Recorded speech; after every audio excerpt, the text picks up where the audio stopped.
Sa pagtatapos ng nakaraan chapter kung saan isang pagsubok ang kailangan upang makasali sa guild nila Jinwoo, ay i-review naman natin ang susunod na chapter o ang episode 113 sa manhwa ng Solo Leveling. Ito nga pala si JB Hobby, sit back and relax and enjoy the video. Nagsimula ang chapter sa tanong ni Hain na, kailan natin sisimulan ang pagsubok? Sagot naman ni Jinwoo, bakit hindi natin gawin ngayon, pwede natin gamitin ang gym sa association. Sa isip naman ni Jinwoo, ang lugar na yon ay napakalayo mula rito. Siguro ito na ang pagkakataon para gawin ang eksperimento ng Displaced Shadow skill. Kung kaya nito makapag-teleport ng may kasama. Nang bubuksan na sana ni Hain ang pinto ay pinigilan ito ni Jinwoo at wikang, hindi mo na kailangan dumaan dyan. Nagtaka naman si Hain. Tugtong ni Jinwoo, may alam akong mas mabilis na paraan. Maari sanang lumapit ka sa akin ng bahagya. Nagulat naman si Hain nang hinigit siya ni Jinwoo palapit sa kanya hanggang mapayakap siya dito. Ginamit naman ni Jinwoo ang kanyang Displaced Shadow skill. Namangha naman si Hai at nabalot na sila ng anino at lumubog na sila rito. Sa pagbukas naman ni Jinho, dala-dala ang merienda at wikang, bumili ako ng masarap na roll cake dyan sa may bakery sa ibaba. Nagulat naman ito na isang high orc shadow ang nadatnan nito. Tumingin naman ito sa kanya at kinuha ang dala niyang roll cake at kinain ito. Napunta naman ang panel sa gym at bumukas ang mga ilaw nito. Wika ni Jinwoo, narito na tayo. Nagulat naman si Hain at wikang, paano mo yun nagawa?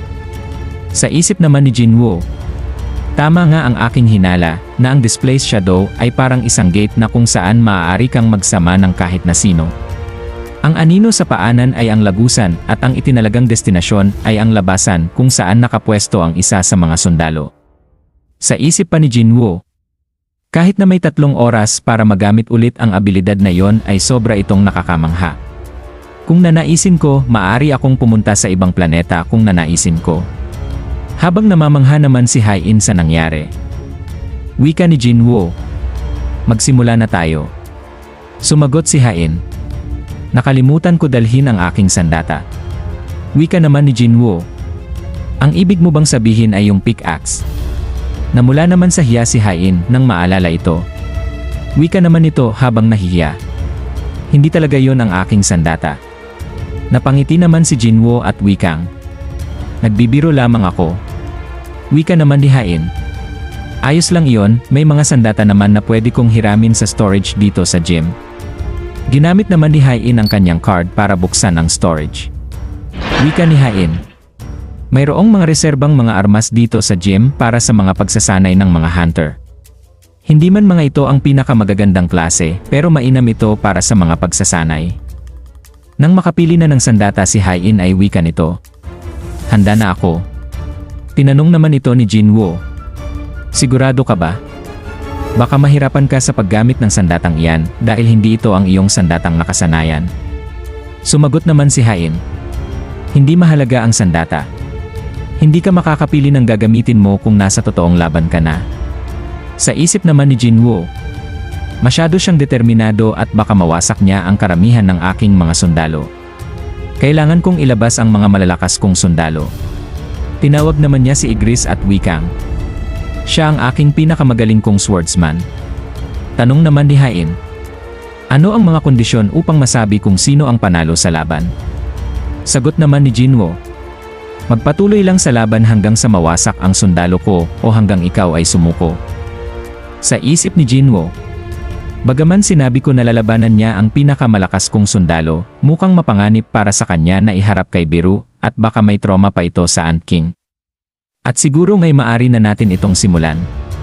Naghanda naman si Hain at makikita sa muka nito ang pagiging seryoso. Natigilan naman si Jinwoo at sa isip nito, ano ang ulit sinabi niya tungkol sa sandata? Sinabihan naman niya si Hain na, maari bang tumalikod ka muna? Sumang-ayon naman si Hain. Inilabas naman ni Jinwoo ang Demon King's Longsword. At ipinagamit naman niya ito kay Igris. Pinalingon naman ni Jinwoo si Hain at nagsabing, magsimula na tayo. Naghanda na si Igris sa pag-atake. Sa paghawi ng kanyang sandata ay nakapagpalabas naman ito ng malakas na kidlat papunta kay Hain. Madali naman ito na iwasan ni Hain. Sa isip naman ni Jinwoo, mabilis nga siya. Ang ataking ginawa ni Igris ay sapat na para pumaslang ng maraming kalaban. Sa pag-atake naman ni Hain ay sinalag naman ito ni Igris. Nalipat naman ang panel sa opisina ni Chairman Go. At may napansin ito. Nakita niyang bukas ang mga ilaw sa gym at sa isip niya na, wala akong natatandaang may pagsasanay sa gym ngayon. Tumawag naman ito ng staff sa telepono at wikang, "Maari niyo bang ibahagi ang security camera sa gym?" Sagot naman ng nasa telepono na, "Opo sir." Sa monitor makikita ang pagdating nila Jinwoo gamit ang shadow displacement. Napaisip naman si Chairman Go na, kailan pa sila nakapunta dyan? Naalala naman nito ang panahon kung saan nagising si Hain sa medevac helicopter at nagtanong kung naroon din ba si Jinwoo sa Jeju Island. Naalala niya rin ang muka ni Hain na bahagyan nakangiti at nalamang naroon nga si Jinwoo. Napangiti namang wika ni Chairman Go na, bakit hindi ko agad naisip iyon? Tumawag ulit ito sa telepono at wikang, pasensya na pero pwede niyo bang isara lahat ng security camera ng gym? Sumagot naman ang tao sa telepono, pero sir, wika ni Chairman Go, isulat niyo na lang na under maintenance ang gym ngayon. Sumunod naman ang nagsasalita sa telepono na, naiintindihan ko po sir. Pagkatapos isara ang mga kamera, ay malakas na pagyanig naman ang nangyari at wika ni Chairman Go, mga kabataan, balik naman kila Jinwoo at hindi ito makapaniwala na natalo si Igris. Wika naman ni Hain, sigurado ka bang iyan ang pinakamalakas mong sundalo? Di ba sabi mo na ihaharap mo sa akin ang pinakamalakas mong sundalo? Kaya ilabas mo na siya. Sumagot naman si Jinwoo na, baka mapahamak ka. Tugon naman ni Hain, walang problema sa akin yon. Gusto ko siyang labanan ng isa pang pagkakataon. Gulat namang tanong ni Jinwoo, kung ganon alam mo pala. Wika naman ni Hain, naroon ako nung nangyari yon at napanood ko rin ang mga sumunod na nangyari. Wala namang nagawa si Jinwoo at tinawag na niya si Biru. Bakas naman sa muka ni Hain ang kaba. Tinanong naman ito ni Jinwoo na, tatanungin kita ng isa pang pagkakataon. Sigurado ka na ba dito? At dyan nagtatapos ang chapter 113 sa manhwa ng Solo Leveling at see you sa susunod na mga videos. Kaya kung nagustuhan nyo ang video na ito ay i-like, comment at mag-follow ka na rin sa aking channel for more videos like this. Muli, ito si JB Habi. Peace out!